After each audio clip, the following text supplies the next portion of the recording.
तुलसी सीताराम सो दृढ़ करे राखिए प्रीत, अपनी ओर निभाइए हार हो या जीत।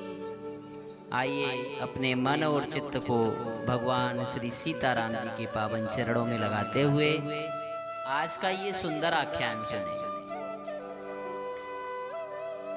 बहुत पहले की बात है, गौड़ देश में उड़ीसा में दो ब्राह्मण निवास करते थे। इन दोनों में एक कुल और आयु दोनों में बड़ा था और दूसरा नई अवस्था वाला साधारण कुल का था। दोनों तीर्थ यात्रा करने के लिए घर से चले। अनेक तीर्थों का दर्शन करते हुए दोनों वृंदावन धाम में आए। दैव योग से बूढ़ा ब्राह्मण बीमार हो गया। तब उस युवक ने बड़े प्रेम से खूब सेवा की।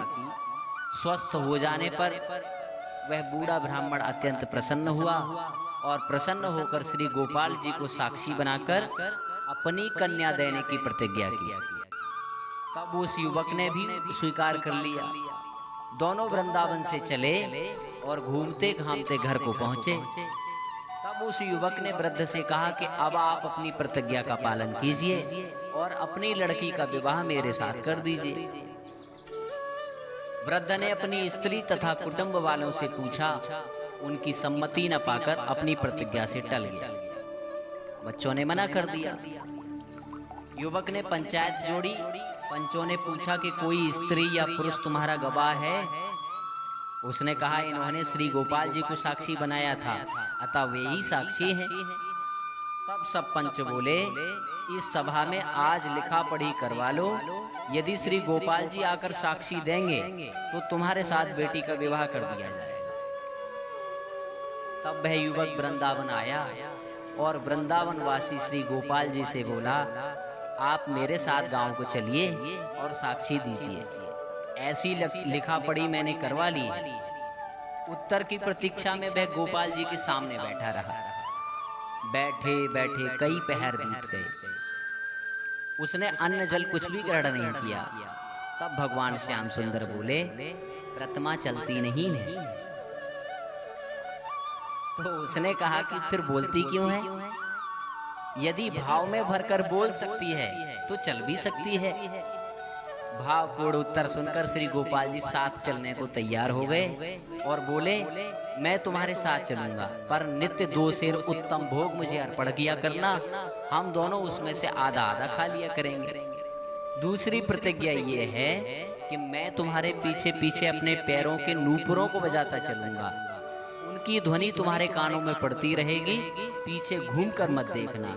जहां घूमकर मुझे देखोगे बस मैं वहीं रह जाऊंगा।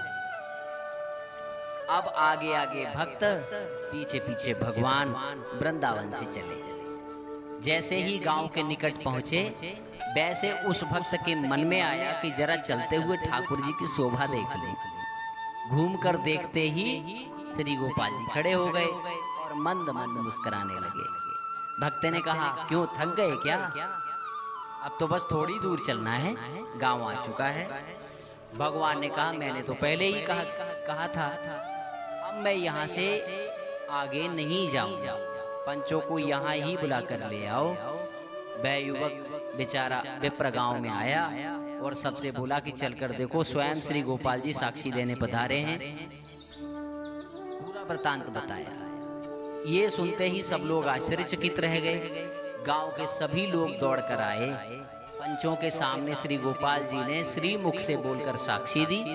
इस प्रकार दोनों भक्तों की तथा अन्यों की अभिलाषाएं पूर्ण हो गईं। फिर वह श्री गोपाल जी का श्री विग्रह लौटकर वृंदावन नहीं आया।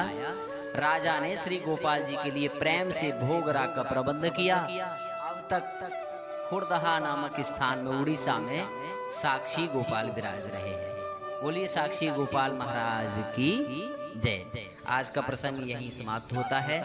किसी और सुंदर प्रसंग के साथ फिर आपसे मुलाकात होगी। तब तक के लिए जय सीताराम।